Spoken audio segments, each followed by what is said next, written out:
जो भी व्यक्ति अपने जीवन में ये कुछ नियमों का पालन करता है उसके जीवन में परिवर्तन प्रथम क्षण से प्रारंभ हो जाता है। गौर से सुनना, मैं मिनट और सेकंड की बात नहीं कर रहा हूं, मैं कह रहा हूं ये नियमों का पालन करने वाले व्यक्ति के जीवन में परिवर्तन प्रथम क्षण से शुरू हो जाता है, वो चाहे कोई भी क्यों ना हो। क्या नियम? पहला नियम कि आपके जीवन के हर क्षण को आप जीना शुरू करें।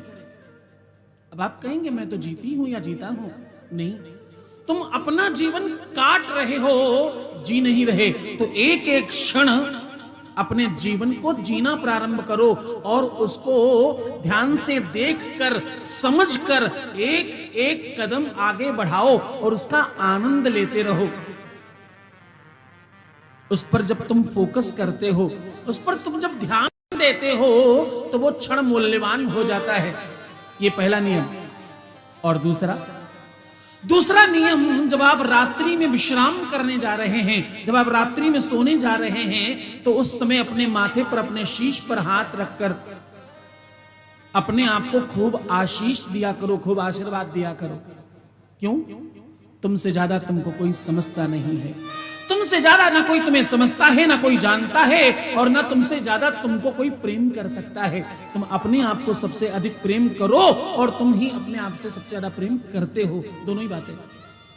तो अपने माथे पर हाथ रखकर अपने शीश को सहलाते हुए रात्रि में अपने आप को आशीष दिया करो, आशीर्वाद दिया करो।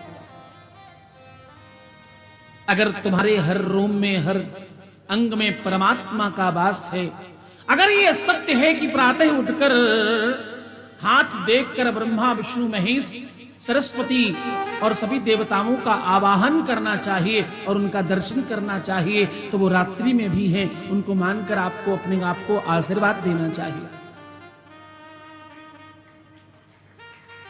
खुद को आशीर्वाद देना शुरू करो। और अगला काम, जब आप रात्रि में विश्राम करने जा रहे हो, खुद को आशीष दे रहे हो, आशीर्वाद दे रहे हो, उस समय थोड़ा चिंतन करो, आज तुमने क्या अच्छा काम किया है, आज तुमने कल के अतिरिक्त क्या किया है। कल जो किया था वो नहीं, खाना खाया, पीना पिया, घूमने गए, सज लिए, संवर लिए, कपड़े पहन लिए, अच्छे लग रहे, ये सब तो रोज कर रहे हो।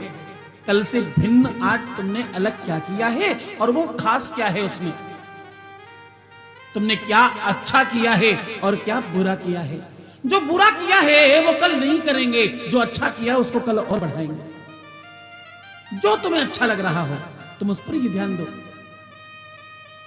अगला नियम, रात्रि में जब तुम सो रहे हो तो तुम्हारे समीप एक जलपात्र का होना बहुत आवश्यक है।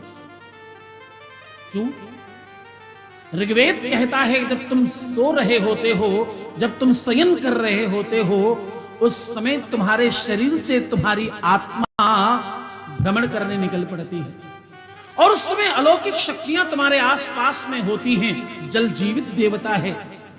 जल रखने से तुम्हारे जीवन में किसी भी प्रकार के जो बुरी शक्तियों का प्रभाव है या प्रवाह है वो तुम्हारे आसपास नहीं आएगा। क्यों? क्योंकि उस समय दरवाजे तुम्हारे खुले होते हैं शरीर के।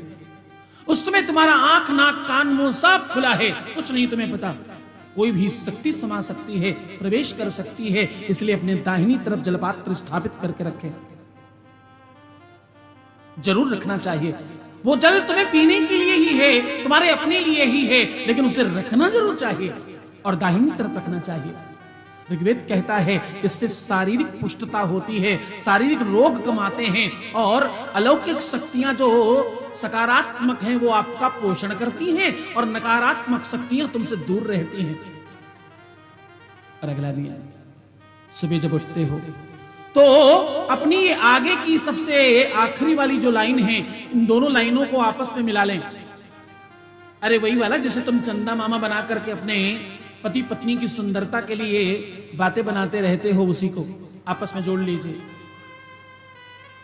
और अपने हाथों का दर्शन करिए।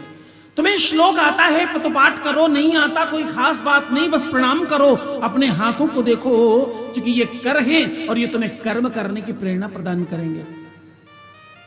वेद कहता है कराग्रे वसते लक्ष्मी करमध्ये सरस्वती करमूले स्थितो ब्रह्मा प्रभाते कर दर्शनम।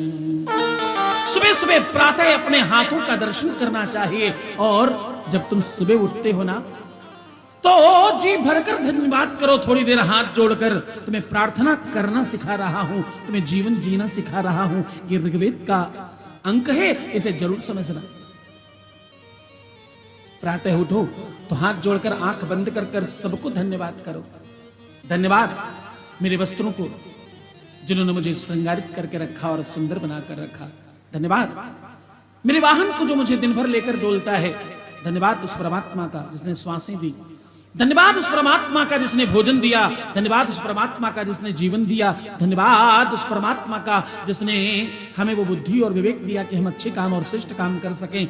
धन्यवाद उस परमात्मा का जिसने मुझे सफलता प्रदान कराई। धन्यवाद उस मालिक का, उस परमपिता परमात्मा का, उस अलौकिक शक्ति का जो हमारा रक्षण और सुरक्षा कर रही है। रोज हम वीडियोस में देखते हैं और अगल बगल में देख रहे होते हैं, आदमी स्कूटी से जा रहा था और चलते चलते कहीं भिड़ गया और नहीं रहा, खत्म हो गया। आपके मध्य में एक बिटिया बैठी है, जब बड़ा गंभीर चर्चा है लेकिन बहुत कम शब्दों में सामान्य समझना। आपके बीच में एक लड़की बिटिया बैठी है, वेस्ट बंगाल से आई है। इनके अपनी बहू और होने वाली बहू और बेटा दोनों स्कूटी से जा रहे थे। किसी ट्रक वाले ने कुचलकर दोनों को ही खत्म कर दिया। जीवन का एकदम कोई भरोसा नहीं है, किस समय क्या हो जाएगा कुछ पता नहीं। परमात्मा हर क्षण तुम्हारी रक्षा कर रहा है, तुम्हारी सुरक्षा कर रहा है, तुम्हारी व्यवस्था कर रहा है। परमात्मा है तो तुम्हारा जीवन चल रहा है। तुम दो पैर पर चल सकते नहीं, ये सामर्थ्य परमात्मा प्रदान कर रहा है, तो उसका धन्यवाद।